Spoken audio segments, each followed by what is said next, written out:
قال الله تعالى في كلامه المجيد وفي فرقانه الحميد أعوذ بالله من الشيطان الرجيم بسم الله الرحمن الرحيم وقرن في بيوتكن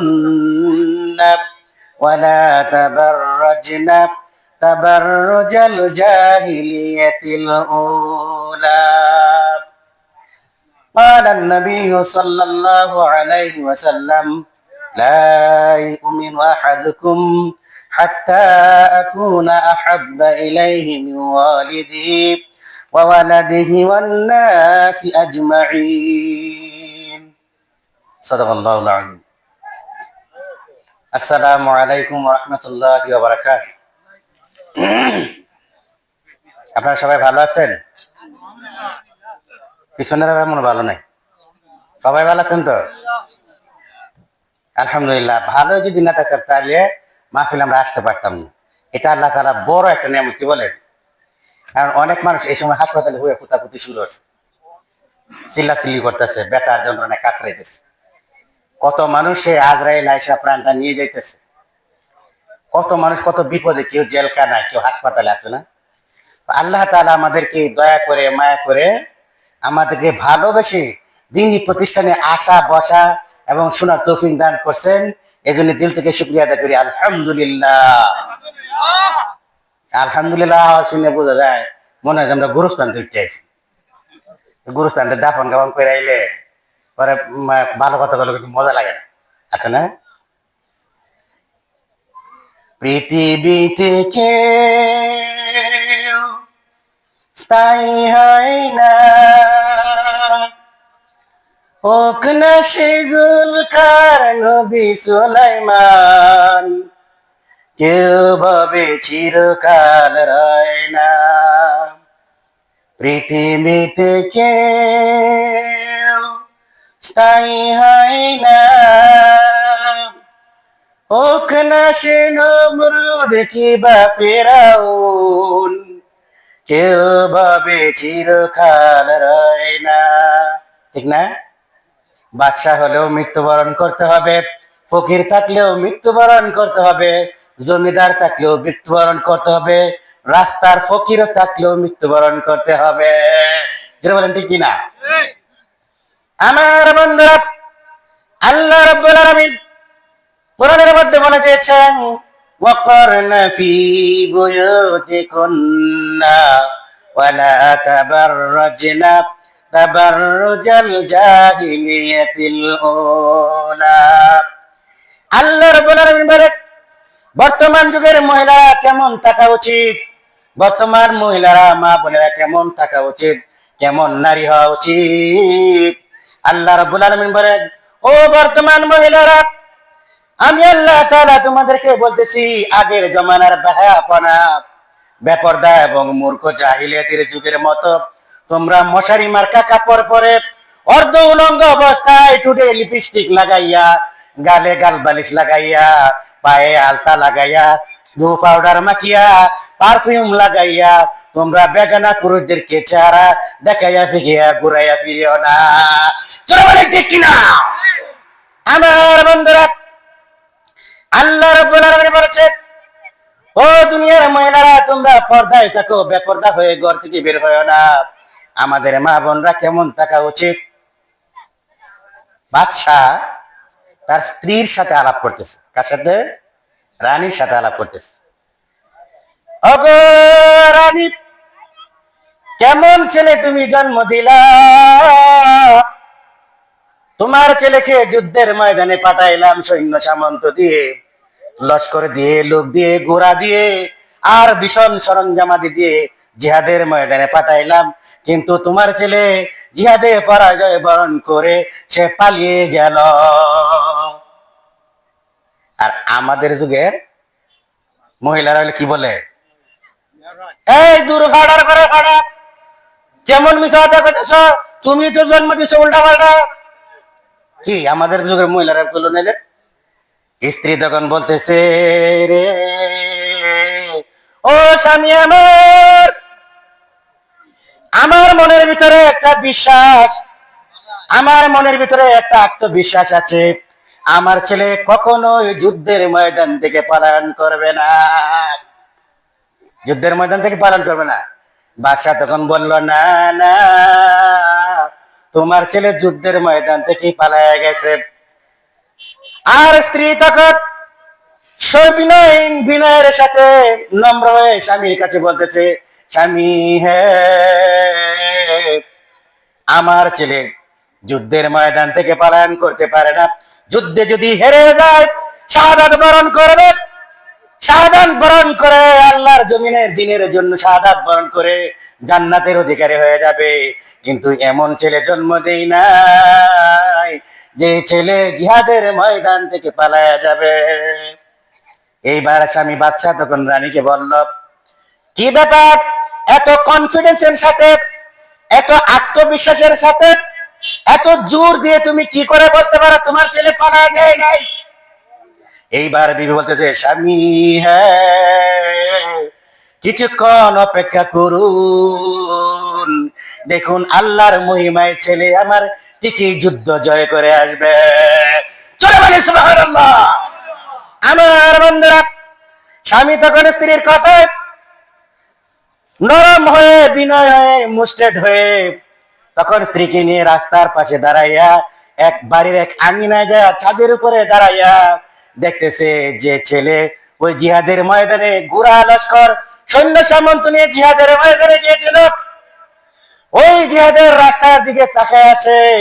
দেখি আমার স্ত্রী যখন কনফিডেন্সের সাথে, দৃঢ়তার সাথে, জোরের সাথে যখন বলতেছে, অবশ্যই তার কথাও সফল হতে পারে। বিনয়ী স্ত্রী তখন স্বামীকে নিয়ে বললো, স্বামী জিহাদের ময়দানের রাস্তার দিকে তাকায় দেখেন, কিছুক্ষণ পরে দেখা যায় ওই যুদ্ধ ছেলে জয় করে, এরকম যুদ্ধের পতাকা বিজয় করে, পতাকা উড্ডীন করে তার নিজের এলাকায় জয় করে আসতেছে। জোরে বলে সুবহানাল্লাহ। আমার বন্ধু, ওই বাদশা তখন তার স্ত্রী রানীকে বলল, রানী গো,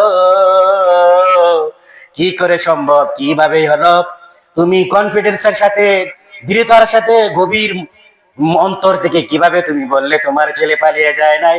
সত্যি সত্যি তোমার কথারে ঠিক হয়ে গেল। আল্লাহর বান্দী রানী তখন বাদশাকে ডেকে ডেকে বলে, ওগো বাদশা, আপনি জেনে রাখুন আমি কেন কনফিডেন্সের সাথে, দৃঢ়তার সাথে, গভীর মনোযোগ দিয়ে, কেন আত্মবিশ্বাস নিয়ে বললাম আমার ছেলে কেন যুদ্ধ থেকে পালাবে না, শুনুন। এইবার রানী বলতেছে, বাদশা নামদার, আমি যখন আমার ছেলেকে দুধ পান করাইতাম, আমার ছেলেকে যখন আমি বুকের দুধ পান করাইতাম, সর্বপ্রথমে আমি অজু করে নিতাম। কি করে নিতাম? অজু করে নিতাম গো বাদশা। অজু করার পরে 2 রাকাত নামাজ পড়ে আমি আমার ছেলেকে বুকের দুধের মধ্যে মুখ লাগাইতাম। জোরে বলে সুবহানাল্লাহ। এই হলো নেককার বান্দী। আর এরকম নেককার বান্দী যখন আমলের সাথে কাজের সাথে আল্লাহর ভয় নিয়ে, আল্লাহর প্রেম ভালোবাসা ভয় নিয়ে, যখন সে মন থেকে যখন আল্লাহর ভয়, আল্লাহর ভালোবাসায়, যখন দ্বীনের সাথে, কোরআনের খেদমতের সাথে আমল করে সন্তানকে যখন লালন পালন করে, ওই সন্তান কখনোই অমানুষ হতে পারে না। জোরে বলেন সুবহানাল্লাহ। আমার বন্ধুরা, এই হলো নেককার নারী। আর আমাদের বর্তমানের মা বোনেরা রান্না করতে যায় বিসমিল্লাহ পড়তে ভুলে যায়। রান্নার সময় চাউলগুলি ধুইতে যাবে, বিসমিল্লাহর খবর নাই। লাকড়ি ঘুরে আগুন চুলায় ধরাতে যায়, বিসমিল্লাহর খবর নাই। স্বামীকে ভাত দিতে যায়, বিসমিল্লাহর খবর নাই। উঠান বাড়ি ঝাড়ু দিতে যায়, বিসমিল্লাহর খবর নাই। সুতরাং ওই ঘরে কখনোই বরকত আসতে পারে না। আমল ছাড়া কোন ঘরে বরকত আসতে পারে? আমার বন্ধুরা, হযরতে আব্দুল কাদের জিলানী রাহমাতুল্লাহি আলাইহি, তিনি যখন তখনও ছোট বাচ্চা, ওনার মা বলে, বাবা সাজিয়ে গুজিয়ে দাও। সাজিয়ে গুজিয়ে দেওয়ার পরে বললো, বাবা তুমি এইবার তোমার উস্তাদের কাছে মক্তবে পড়তে যাও, আল্লাহর কোরআন শিখো। ছেলেটি আব্দুল কাদের জিলানী মাদ্রাসায় যায়, নিজেও যায়, আরো 2-4 জন এলাকার প্রতিবেশী ছেলে মেয়েদেরকে ডেকে ডেকে মক্তবে নিয়ে যায়। ডেকে ডেকে বলতে দেখে, আই বাবারা মা বোনেরা কোরআন পড়তে যাই, কোরআনেতে আছে সুখ শান্তির অভাব নাই। আই বাবারা মা বোনেরা কোরআন পড়তে যাই, কোরআনেতে আছে সুখ শান্তির অভাব নাই। কোরআন ছেড়ে দাও যদি হবে মনে দুঃখ, কোনদিনও পাবে না ভাই জান্নাতেরই মুখ, কোনদিনও পাবে না ভাই জান্নাতেরই মুখ। কোরআন ছাড়া কেউ জান্নাতে যেতে পারবে? সবাই জুড়ে বলেন, জান্নাতে কেউ যেতে পারবে কোরআন ছাড়া? কোরআন পড়ে যারা এই দুনিয়ার বর্তমান জমানায় মানুষ হলো তারা, কোরআন ছেড়ে দেয় যারা অমানুষ হলো তারা। জোরে বলেন ঠিক কিনা? আমার বন্ধুরা, হযরতে ফাতেমার ঘরে দিনের পর দিন যায়, 1 দিন 2 দিন 3 দিন চলে যায়, চুলায় আগুন জ্বলে না। ঘরে 3-4 দিন 5 দিন 7 দিন খাবার নাই, কিন্তু ঘরে কিন্তু মহব্বতে অভাব ছিল না, ঠিক না? আমার বন্ধুরা, হযরতে হাসান হযরতে হুসাইন রাদিয়াল্লাহু তাআলা আনহু পেটের ক্ষুধার যন্ত্রণায় এক পর্যায়ে এসে মাকে বলতেছে, ও মা গো, 3 দিন হয় খাবার নাই, নাকে পেটটা ভেঙে গেল, বাজ পড়ে গেল, শুকায়া শরীরটা জীর্ণ শীর্ণ হয়ে গেল গো মা, এইবার আমাদেরকে কিছু খাবার দাও। হযরতে ফাতেমা রাদিয়াল্লাহু তাআলা আনহু ধৈর্য ধরে আকাশের দিকে মুখ উঠায় বলে, প্রভু গো, আমার ছেলেরা কাঁদতেছে, এইবার তাদের খাবারের ব্যবস্থা তুমি করে দাও। এক্সট্রা মজুদ কোনো খাবার নাই। হযরতে আলী যখনই চৌখাটের মধ্যে মাত্র বাইরে থেকে এসে পা রাখবে, পা রাখার সাথে সাথে তখন আবার যখন ইমাম হাসান হুসাইন রাদিয়াল্লাহু তাআলা আনহু বললেন, মা গো, পেটের খিদায় সহ্য করতে পারি না, আপনি আমাদেরকে খাবার দেন। রাগের চোটে হযরতে ফাতেমা রাদিয়াল্লাহু তাআলা আনহা বলেন, শুধু আমার কাছে শুধু ক্যাট ক্যাট করস কেন? তোর বাবাকে যে বলতে পারিস না? একটু একটু রাগের একটু কষ্টের জুটে বলতেছে, শুধু আমার কাছে এসে ক্যাট ক্যাট করো কেন? তোমার বাবাকে যে বলতে পারো না? এর মধ্যে হযরতে আলী রাদিয়াল্লাহু তাআলা বাইরে থেকে এসে মাত্র চৌকাঠের মধ্যে মাত্র পাড়া দিবে, পা রাখবে, এমন তো অবস্থায় কথাটাকে শুনে ফেলল, মনটা বিষণ্ণ হয়ে গেল। ঘরের ভিতরে আর চৌকাঠে পা রাখলেন না, পিছু হটে পা রেখে তিনি আবার মদিনা মুনাওয়ারায় চলে গেলেন। ফাতেমা রাদিয়াল্লাহু তাআলা আনহা কথাটা বলার সময় হযরতে আলীকে লক্ষ্য করেন নাই, না বলে তিনি স্বেচ্ছায় বলেন নাই, অনিচ্ছায় বলে ফেলেছেন ছেলেদেরকে লক্ষ্য করে। এইবারে হাসান হুসাইন রাদিয়াল্লাহু তাআলা আনহা বলেন, ও গো মা, খাবার দিবেন তো দিবেন না, কিন্তু আব্বা যে ঘরে আসতেছিলেন গো মা, আপনি কি সেটা লক্ষ্য করেছেন? ছেলেরা বলতেছে, আম্মা আপনি যে আমাদেরকে বকা জোকা জারি দিলেন, কিন্তু আব্বাজান যে দরজার চৌকাঠে যে পা রাখছিলেন, আপনি কথা বলার সাথে সাথে উনি চলে গেলেন, এটা কি খেয়াল করেছেন? হযরতে ফাতেমা বলেন, কখন এসেছিল তোমাদের আব্বা?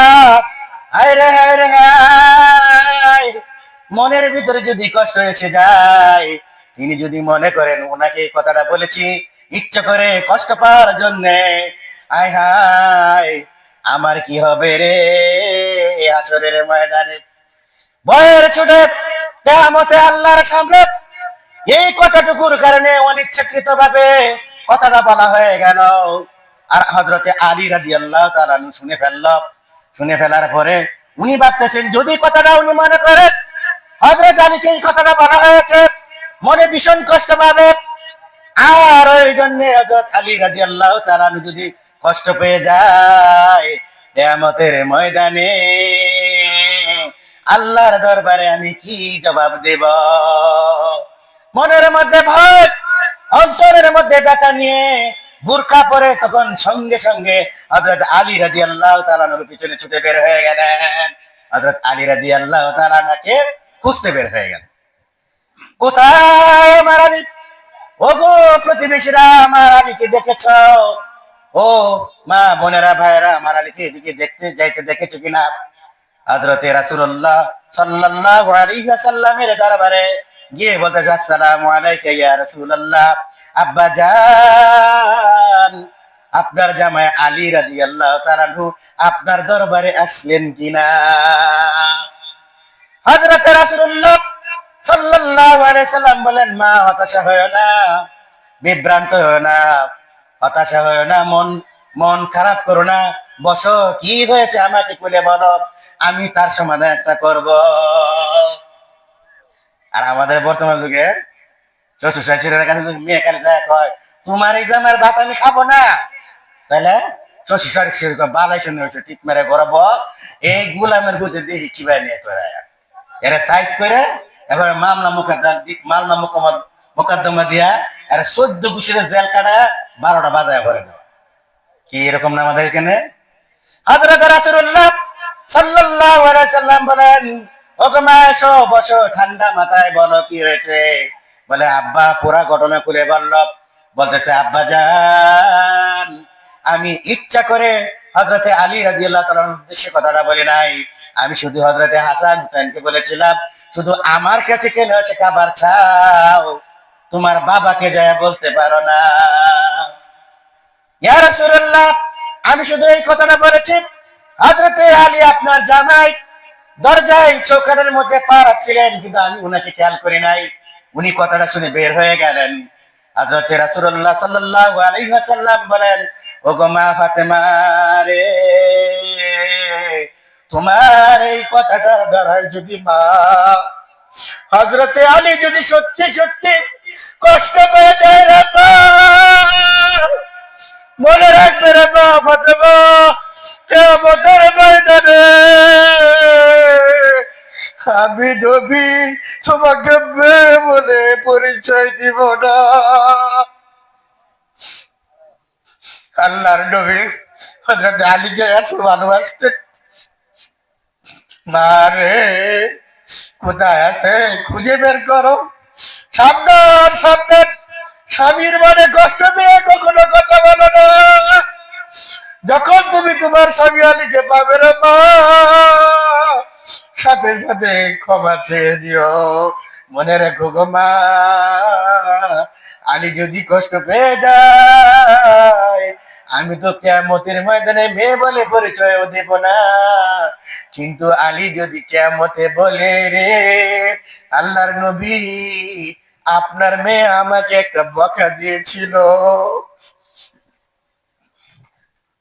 আমার বন্ধুরা, এই জন্য বর্তমান জামানার মা বোনেরা গো, তোমরা কখনোই স্বামীদেরকে কষ্ট দিয়ে কথা বলো না, কারণ স্বামীর সন্তুষ্টির পিছনে হলো স্ত্রীদের জান্নাত। আর স্বামীর সন্তুষ্টি যে তালাশ না করতে পারবে, সে কখনোই জান্নাত পাবে না। ঠিক কিনা? স্বামীর মনে আঘাত দিয়ে স্ত্রী কখনো জান্নাত পাবে না। আমার বন্ধুরা, এমন যদি হয়ে যায়, হযরতে খাদিজা রাদিয়াল্লাহু তাআলা আনহা, তিনি তখন খাদিজা রাদিয়াল্লাহু তাআলা আনহা, তিনি তখন 40 বছর বয়স, হযরতে রাসূলুল্লাহ সাল্লাল্লাহু আলাইহি সাল্লামের মাত্র 25 বছর বয়স। রাসূলুল্লাহ সাল্লাল্লাহু আলাইহি সাল্লামের বয়স কত? মাত্র 25 বছর বয়স। হযরতে রাসূলুল্লাহ সাল্লাল্লাহু আলাইহি সাল্লাম শর্ত মোতাবেক হযরত রাসূলুল্লাহ খুশির জন্য হযরতে আম্মা জান খাদিজা রাদিয়াল্লাহু তাআলা আনহা, ওনার মদিনার মধ্যে সবচেয়ে বড়দের মধ্যে, ধনীদের মধ্যে একজন মহিলা সাহাবী ছিলেন। আল্লাহর নবীর প্রেমে, আল্লাহর নবীর ভালোবাসায়, আল্লাহর নবীর মহব্বতে পড়ে যত সম্পত্তি ছিল, টাকা পয়সা, সবকিছু আল্লাহর রাস্তায় বিলায় দিলেন, দান করে দিলেন। আর আমরা লিখে দিলাম, পাড়ার ঘরের পাড়া, তোর বুয়ের মধ্যে টাড়া বড়, তুই নিজেও কামাইতে পারস না, আবার আমার বাপের বাড়িতে নেওয়ার চেষ্টা করো। কি এরকম কয়না কোটা দিয়া? আমার বন্ধুরা, আম্মা জান হযরতে খাদিজা রাদিয়াল্লাহু তাআলা আনহা তিনি তখনও একদিন রাতের বেলায় দরজায় পিঠ লাগায় দাঁড়ায় রয়েছেন। হযরতে রাসূলুল্লাহ সাল্লাল্লাহু আলাইহি সাল্লাম পাহাড়ের গুহা থেকে ইবাদত ছেড়ে তিনি এসে যখন দরজায় যখন নক করলেন, এই খাদিজা, সাথে সাথে দরজাটা খুলে গেল। হযরত রাসূলুল্লাহ সাল্লাল্লাহু আলাইহি সাল্লাম বলেন, ও খাদিজা, এত রাত্র হয়ে গেল আর তুমি এখনো সজাগ রয়ে গেলে, একটা ডাকের বেশি লাগলো না, তুমি কিভাবে দরজা খুললে? এত রাত্র হয়ে গেল, তুমি আগেও তো খানা খেয়ে ঘুমিয়ে পড়তে পারতে। কি আছে না, হয় না এরকম? স্বামী আসবে 12টা-1টা রাত্রে, কিন্তু স্ত্রীরা কি এতক্ষণ বসে থাকবে, খেয়ে নিতে পারে না? আম্মা জান হযরত খাদিজা রাদিয়াল্লাহু তাআলা আনহা বলেন, ও রাসূলুল্লাহ সাল্লাল্লাহু আলাইহি ওয়াসাল্লাম, আপনি আল্লাহর প্রেমে, আল্লাহর মারিফতের গোপন প্রেমে, পাহাড়ে যায় আল্লাহর সাথে গোপন প্রেমে আপনি কথোপকথন করেন, কথাবার্তা বলেন, ভালোবাসা মহব্বত পয়দা করেন, জান্নাত জাহান্নাম দেখতে পারেন, উম্মতের ফায়দার জন্য, উম্মতকে মাফ করার জন্য কথা বলেন। এত কষ্ট করে আসার পরে আমি কেমন করে এমন মহিলা হতে পারি যে আমি আপনাকে ছেড়ে আগে খেয়ে নিব, আপনাকে ছাড়া আমি বিছানায় শুয়ে যাব? যে মহিলা, যে স্ত্রী স্বামীকে রেখে আগে বিছানায় চলে যায়, স্বামীকে রেখে আগে খেয়ে ফেলে, সে কখনো ভালোবাসার স্ত্রী হতে পারে না। জোরে বলে ঠিক কিনা? সে কখনো মহব্বত ভালোবাসার স্ত্রী হতে পারে না। যে স্ত্রী স্বামীর আগে খেয়ে নেয়, যে স্ত্রী স্বামীর আগে বিছানায় শুয়ে পড়ে, আর স্বামী দরজায় এসে নক করতেই থাকে, নক করতে থাকে, কারণ স্বামীরও তো একটা কষ্ট বিরোধ আছে। জোরে বলেন ঠিক কিনা? আর এই আল্লাহ তাআলা আম্মা জান খাদিজা রাদিয়াল্লাহু তাআলা আনহার এই আমলের কারণে একবার রাসূলুল্লাহ সাল্লাল্লাহু আলাইহি সাল্লাম দুপুর বেলায় আসতে পারেন নাই। আম্মা জান খাদিজা রাদিয়াল্লাহু তাআলা দেখেন সময় হয়ে গেল, দুপুর গড়িয়ে গেল, রাসূলুল্লাহ সাল্লাল্লাহু আলাইহি সাল্লাম খানা খেতে আসেন নাই। দুপুর বেলায় নিজে হাতের বাটি করে নিজে খানা পাকাইয়া মহিলা হয়ে 40 বছর বয়সে ওই খানা নিয়ে উহুদ পাহাড়ের চূড়ায় উঠতে গেলেন। আস্তে আস্তে উঠলেন। বর্তমানে হাজিরা যারা যায়, 40 বছরের আগে যদি হয়, উঠতে সাহস, কষ্ট লাগে না, শক্তি থাকে। কিন্তু 40 বছরে যারা পরে যারা যায়, এরা কিন্তু হাঁপিয়ে উঠে। আর আম্মা জান 40 বছর বয়স খাদিজা রাদিয়াল্লাহু তাআলা আনহা বৃদ্ধ বয়সে রাসূলুল্লাহ সাল্লাল্লাহু আলাইহি সাল্লামের জন্য খাবার নিয়ে গেলেন। এত কষ্ট করে যখন খাবার নিয়ে যখন পাহাড়ের উপরে উঠে গেল, আল্লাহ রাসূল খুশি হয়ে ওনার জন্য দোয়া করলেন, খাদিজা গো, এই বিপদের সময় কেউ আমার পাশে দাঁড়ায় না, তুমি এসে দাঁড়াইছ, আমি তোমার উপর খুশি হয়ে গেলাম। আর রাসূলুল্লাহ যখন সাল্লাল্লাহু আলাইহি ওয়াসাল্লাম যখন এই দোয়া করলেন, এই দোয়া কবুল করে এই কথাটা, দোয়াটা আল্লাহর কাছে পছন্দ হয়ে গেল। ওই পাঠাইয়া আল্লাহ রাসূলকে বলেন, ইয়া রাসূলুল্লাহ, খাদিজা রাদিয়াল্লাহু তাআলার এই আমলটা আমার পছন্দ হয়ে গেল। আর পছন্দ হয়ে যাওয়ার কারণে স্বয়ং আমি আল্লাহ তাআলা নিজেই আম্মা জান খাদিজাকে সালাম জানাইলাম। জোরে বলে সুবহানাল্লাহ, নারে তাকবীর, নারে তাকবীর। আল্লাহ সালাম জানাইছে, এর চেয়ে সৌভাগ্য আর কারো আছে? ওয়া মা আলাইনা ইল্লাল বালাগ। আসসালামু আলাইকুম ওয়া রাহমাতুল্লাহি ওয়া বারাকাতুহু। আলহামদুলিল্লাহ, অত্যন্ত চমৎকার বয়ান করতেছিলেন। সময় স্বল্প করে